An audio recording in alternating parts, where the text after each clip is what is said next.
Right, hello everyone. Welcome to the Friday Night Live. I've got Lauren with me tonight, so welcome, Lauren. Hi, William. How are you? Yeah, I'm good. I've just remembered I didn't turn my light on again. I did that last week. There we go. I don't think it makes much difference, to be honest, but there we are. I bought it, so I might as well use it. So tell us a bit about yourself then. Yeah, so my name's Lauren and I'm the founder of We Love Lucid. So We Love Lucid is the UK's first alcohol-free travel company. And yeah, basically, what better time to start up a travel company? The good thing about people who have maybe went through a bit of a rough patch with alcohol and things like that is they've got incredible resilience. So that's actually worked in my favor. I'm sure many people can relate to that. So yes, that's what I'm doing. I'm based up in Edinburgh, and Okay. yeah, I've been meaning to come on chat to you for a while. It's just the way things have been in the past couple of years. So yeah, I'm happy to be Yeah, here at nice to speak last. to you. So you quit, when was it? Did you say about 5 years ago was it you quit drinking, was it? Yeah, And what led yeah. up So to that then? 16th of September. Pardon? 16th of September? Yeah, 16th of Oh, September. Well, right. do you know what? Sometimes I like it's the 14th. Well, it's around that time of September 5 years ago. I was Okay. living and working in South Korea at the time. And so how did you end up in Korea out of interest? Yeah, so basically throughout my whole 20s and 30s, I've been moving around, living in different countries, working in some of them, partying in others. And I ended up living and working in South Korea, teaching English. Um, and yeah, so basically about a year and a half into my stay there, it became quite evident that my drinking was becoming an issue, real issue. And it was partly due to the fact that it had been highlighted. And before that, I was a bit of a recreational drug user, also drank at the same time. So I was doing a bit of everything, and not maybe to me, it didn't seem I was doing loads of one or the other, although I probably was. But so when I went to South Korea, they don't really have recreational drugs, not really a thing. And I started experiencing the sort of exponential, it was just turned into a bit of a shit show, really. The blackouts, that are associated more with alcohol than anything else. And I just couldn't take it anymore. I couldn't take the fallout anymore. I started, I just didn't give a crap. As time went on, I give less of a shit about myself and about what things I got up to and about the people I was hanging around with. And it all came to a bit of a head. There's another story associated with that, but that's for another time, or maybe a book. But yeah, all quite dramatic. And yeah, I decided to quit. And it's literally the best decision I've ever made in my life. So you're from Northern Ireland originally, are you? Yes, I am. I'm from Okay. Northern Ireland. It's funny, actually, I grew up in a family that didn't drink alcohol. My parents didn't start drinking until they were 40. And it was always, having a bit of a rough time as a teenager and things like that. I was quite sensitive. I just didn't really like who I was. I thought there was something wrong with being sort of reserved. When you're that age, you want to be like outgoing and loud and everything. So alcohol really gave me that. It allowed me to be somebody else, and it allowed me just to not care about what anybody thought for a while. And it all just sort of snowballed from there. I really enjoyed the kind of up feeling I got from it. Yeah. And when you were in Korea, were you a daily drinker or like a weekend binge drinker? What was your drinking habits like? So, throughout the whole time that throughout my 20s and my early 30s, apart from a few spells where I got into fitness, I would have been drinking 5 nights out of 7. Okay. Yeah. Yeah, it was, it wasn't always the same pattern. So it wasn't always binging at the weekend. When it was in the UK, there could have been periods where it would have been maybe a couple of bottles of wine a night, which Yeah. I just didn't feel good at all after that. But then there were other times where it would have been heavily focused on the weekend. Yeah, And in yeah. Korea, Always yeah, kicks in in more Korea, at the weekend, doesn't it? Yeah. yeah, it was more because I was teaching there. I couldn't really do it so much during the week, so I really went at it at the weekend. It's funny how your patterns kind of change, isn't it? But you Yeah, yeah. still have an issue. Yeah, it's interesting because I think that there was a thing in the Daily Mail, not not that I read the Mail, but it was sort of shared around on Facebook, and it was kind of Lucy Rocker from Soberistas was one of the people in the article, and it was a really interesting article because it was actually saying, it was a typical kind of people are drinking too much in lockdown and then now they're quitting, but it was actually saying it's becoming really chic to not drink, and it's like this new drive, and there is like a sort of a sober movement that's growing and growing and growing. But I mean, I quit 7 years ago, so you quit 5 years ago, and that was definitely before things had really ramped up, wasn't it? I mean, how did you go about quitting? I mean, obviously you're there, you're drinking, you're reaching the stage where you're thinking this is not working for me. But a lot of people get to that stage and then don't actually manage to quit. So did you use any resources, or you just stopped, or how did things work out for you from that perspective? It's a good question. And sometimes I really wonder about this myself, because I just do not know how I had the strength to do this, especially because I didn't know anybody in my situation who had quit. And you know what expat communities are like, they drink a lot. But I read somebody had written, it's a comedian, Mishka Kalabi, I think his name is, but he wrote something recently: if you ever have the opportunity to experience a rock bottom. And I just have to say, for me, it was that, because it got so bad and the situation, things had just got so awful.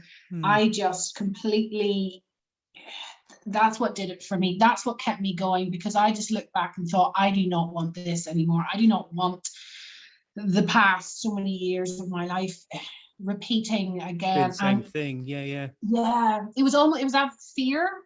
And just taking one day at a time. Just, at the beginning, I didn't start off saying, right, that's it forever.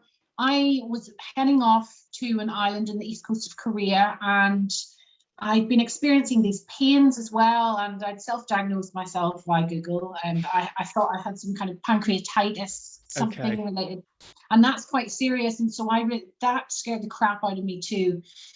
And I thought, I need to do something here. I need to do something. And so I decided that weekend that I was about to head off on, it was like a group trip, a little bit like the ones I organize, only bigger. I said to myself, I'm not going to drink on this trip. And you know what it's like at the beginning. You feel very vulnerable. You're like, oh God, this could go to crap any minute. And you don't know if you're going to get through it. And you're dealing with, if I don't, I'm going to feel crap about myself. But I managed to get through that weekend. I actually met another guy who's still a friend of mine who quit, which was just a lifesaver. But I got through that weekend, and then I just took it week by week and started to really reap the benefits of this new lifestyle, which frankly I'd never experienced before. The better sleep, the just in every, your life improves in every single way. That's how I did. I mean, I got into lots of self-help stuff as well, which I'd kind of been dabbling in before, trying to work out, what is all this about? What do I want from life? Had you tried to quit before this, or moderate, or sort of, most people have tried to at least moderate, but had you actually done either moderation and or tried to quit previously? Yeah, so there were times where I'm sure many people can relate to this, times where it might have been, my drinking habits weren't as extreme. Maybe I was getting into my health and fitness, but that would only, or maybe I was on a course of antibiotics or something like that, or I couldn't drink for some reason. But it always ended up the same kind of pattern, which would, eventually build up, and then it would just be, something horrendous again. Then it'd be like, right, okay, I'm going to try and cut down again, and I would manage to cut down for a little bit, and then eventually it would just build up to the same place where it was, and I just got nowhere. So I think I did try to do that, but try properly to quit the way I did. I don't know. That was like the final straw. Yeah.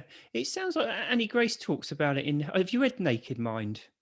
I haven't read it, no, but I'm aware of it. So she mentions what she calls spontaneous sobriety, where people can drink sometimes very heavily and just quit from one moment to the next. And it's an interesting one where you delve into it, because Alan, do you know about Alan? Have you read any of Alan Carr as well? You know, I haven't read it, no. So but he came up with the sort of quit smoking method. This is back in the 80s.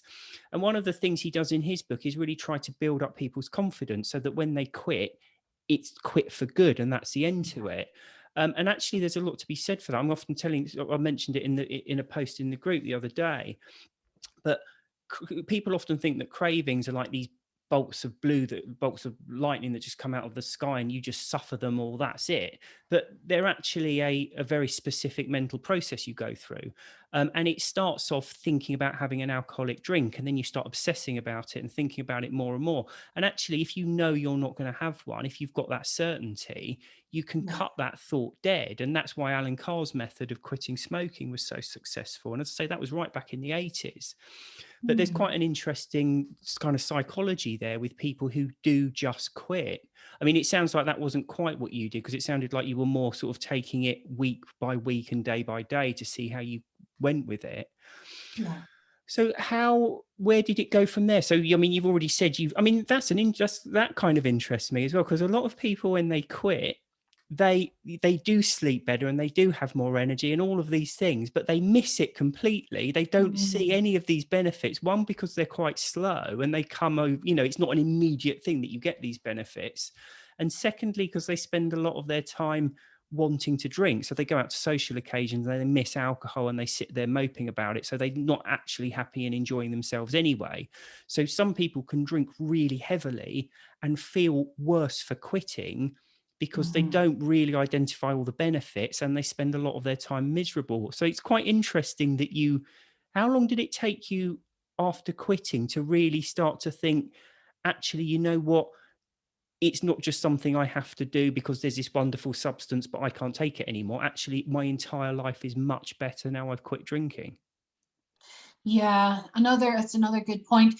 I'm not going to lie, at the beginning, it was tough. And you know what it's like? You go through this kind of grieving process where it's like an acceptance that, okay, this is it. I don't think I can ever do that again. And, maybe when it went out, I would have seen somebody sitting with a glass of wine, and you get angry almost, because you're like, why can they do that and I can't? And you go through, I went through all of those things as well, and that does take time. And because things like sleep and just general mood, and I remember whenever I used to party and drink, it's continuous for about 15 years. I remember occasionally having a good day, occasionally. And I remember when I did have a good day, I would think, wow, I just had a good day there. And it was like a big deal. Whereas now it's like the total opposite. Like you expect to have good days, and you'll have an occasional bad day, and that's normal. I'm not saying that it's just plain sailing, or it was plain sailing from the moment I quit, but so those kind of things for me were pretty obvious, and I really felt grateful for them immediately. The sleep, having the better days, mood, just better conversations, not feel like crap about what you've said at the weekend. But at the same time, I was still dealing with the rawness of life, which you have to deal with, and feeling lonely, and not having the same sort of social circle, but because my sort of rock bottom, it was quite extreme, I didn't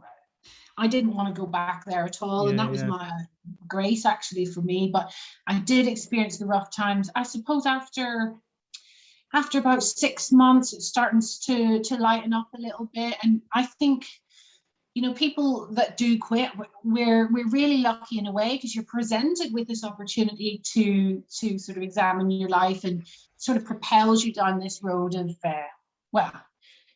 you can take that opportunity and make your life better. Or like you said, you know, there's some people, they maybe don't, you know, go down that path straight away, and they can be quite depressed and miserable for quite a while. Yeah.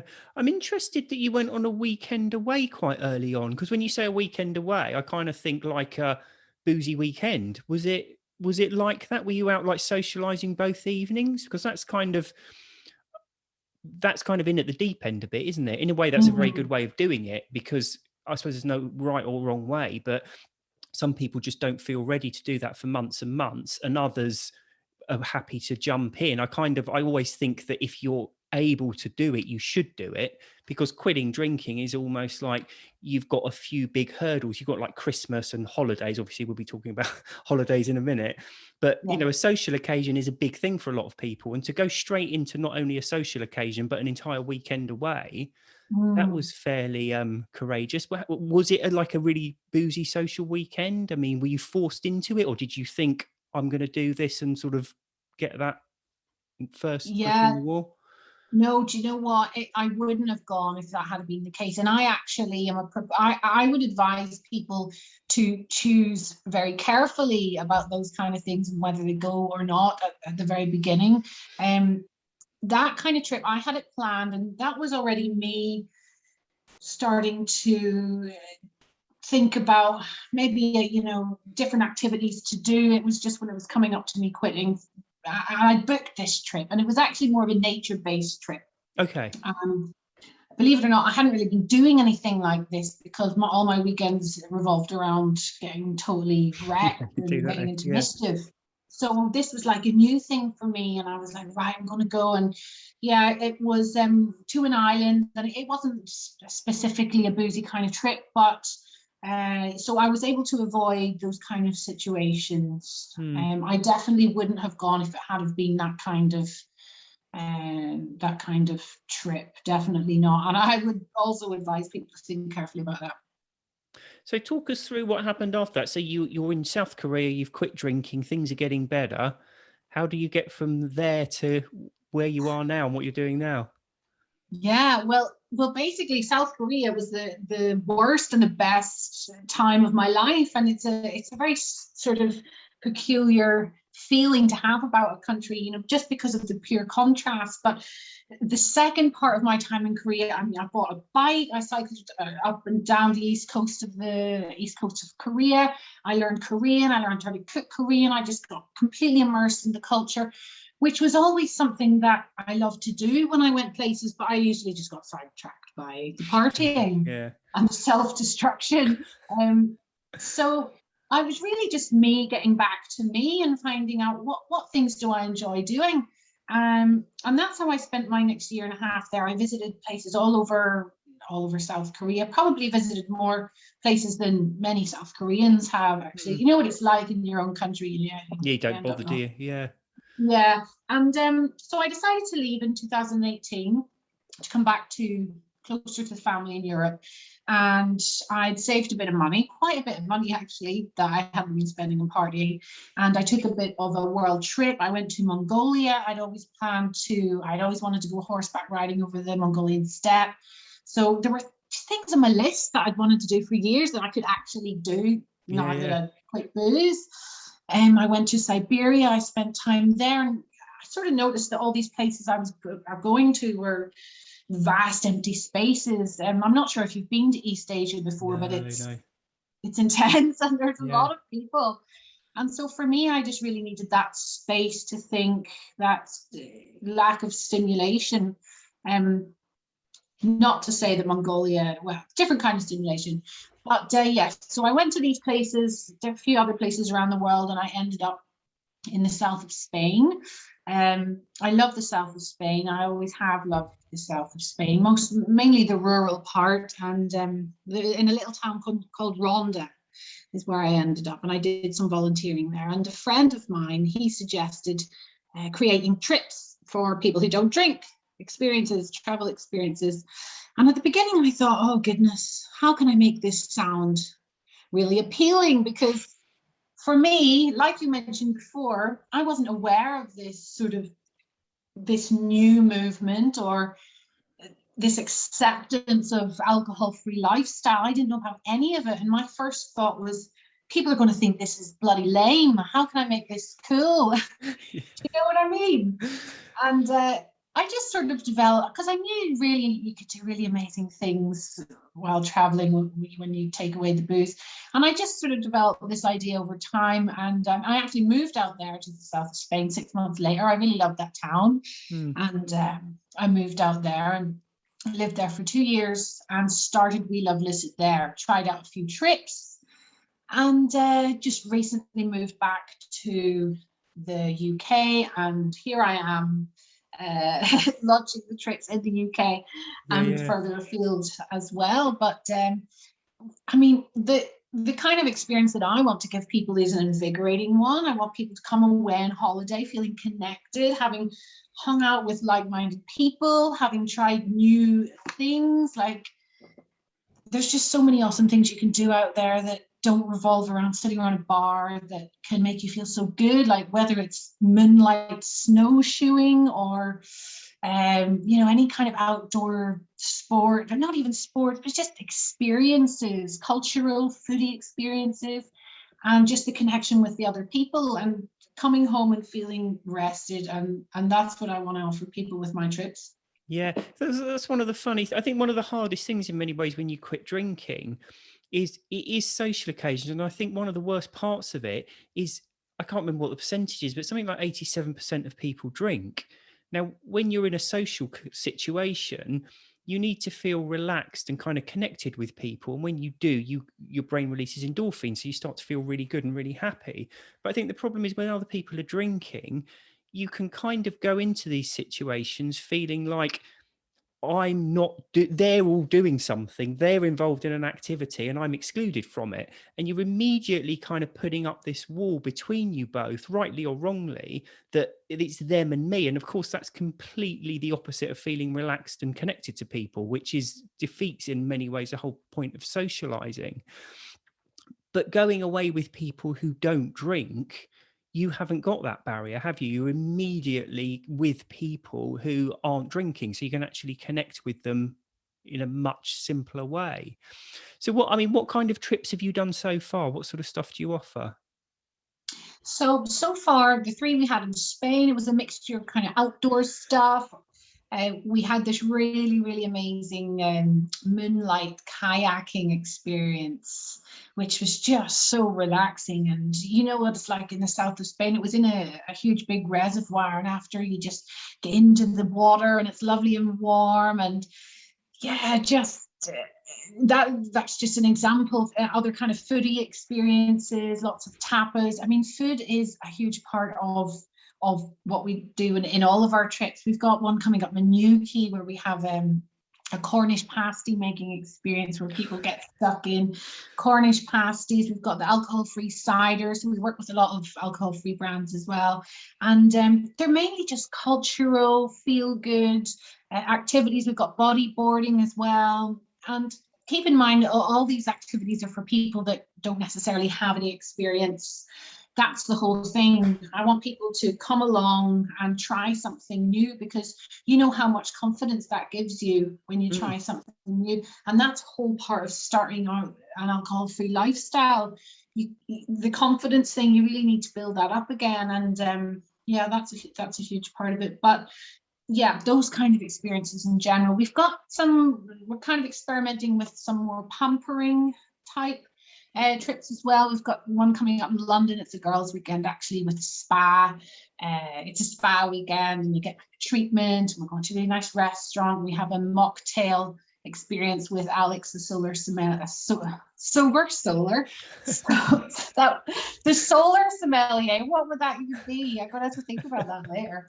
The sober sommelier, and yeah, just a mixture of different feel-good activities. So they're all, I suppose, UK based mainly at the moment, are they? Yeah, that's purely because of the COVID situation, actually. Yeah, next year we're hoping to run international trips as well. Got a Berlin city break next year. It's really cool. You know, Berlin's quite an alternative place that people actually associate often with partying, and that's why I wanted to show this other side of it. And we're going to a Cold War, an old Cold War spy station, and Wow. yeah, like a VR escape room, and graffiti, a graffiti street, and like night tour and things like that. So a lot of thought goes into these different kinds of activities. They're not necessarily activities that you might have thought of on your own, and that it's sort of part of the whole solo traveler mindset. Solo traveler is not just a logistical arrangement. It's about people trying new things, and most of the people that come on the trips are traveling on their own, and we want them to have a really special experience and try something new. How big are the groups normally? Are they fairly smallish? So at the minute, usually from 8 to 12. Okay. Yeah. Yeah, I wouldn't like them to be any more than 14, because it kind of loses its intimacy a little bit. But yeah, right now between 8 to 12. Yeah, it's quite nice numbers if you're, well, I suppose most people are on their own, aren't they? So, and did you do a parachuting one as well recently? Oh, the How did skydiving. that go? Well, no, it didn't go. And that was a learning curve for me, because any kind of weather dependent activity in the UK is yeah. I'm not organizing that again. Maybe in another country, yes, but unfortunately the weather changed last minute. All that lovely weather you were having in England, and then there was a thunderstorm, and it just happened. The thunderstorm was that weekend, so unfortunately, yeah, we didn't do that one. But that was very popular, that skydiving trip, and I think because a lot of people, there's a lot of people that miss that kind of adrenaline kick. Yeah, I remember, because I was in the parachute regiment, and I remember when I did my wings course at Bryce Norton, they had like a skydiving course, but apparently most of the time it didn't go ahead because of the weather. And I think a lot of the time they used to go and do it in, I can't remember if it was Spain or Portugal, but there was somewhere where they used to go and do it simply because the weather was much more reliable out there. But yeah, it's not something you can do if the wind's it was blowing a up risk, bit. and maybe in another place. Yeah, absolutely.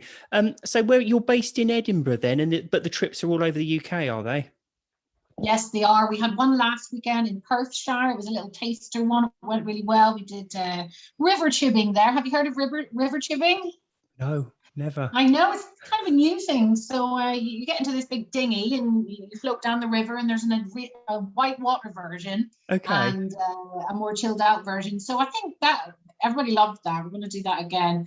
And we've also got an Alton Towers trip coming up too. So as well as the other two that I mentioned, which are all in the UK. Next year's will be abroad. Yeah. Okay. Yeah. And so where can people find out about this? It's on your website, presumably, is it? Yeah, so it's welovelucid.com, and we're also quite active on Instagram. Not so much on Facebook, I have to say. Not so much on Facebook right now. Maybe later down the line. And it's We Love Lucid on Instagram as well, is it? Yeah, We Love Lucid on Instagram. I'm also on Instagram if anybody's interested in following me as Sober and Smashing It. And then the website, welovelucid.com. You'll get lots of information there. You get a bit of a feel about what we're about. It's all very bright and yeah. Excellent. Well, thank you so much for coming on. I think that's really interesting for everyone. Yeah, thanks, William. Thanks for having me. Thank you. And we take care, and we'll see you soon, hopefully. Okay. See ya. Thank you. Bye. Bye.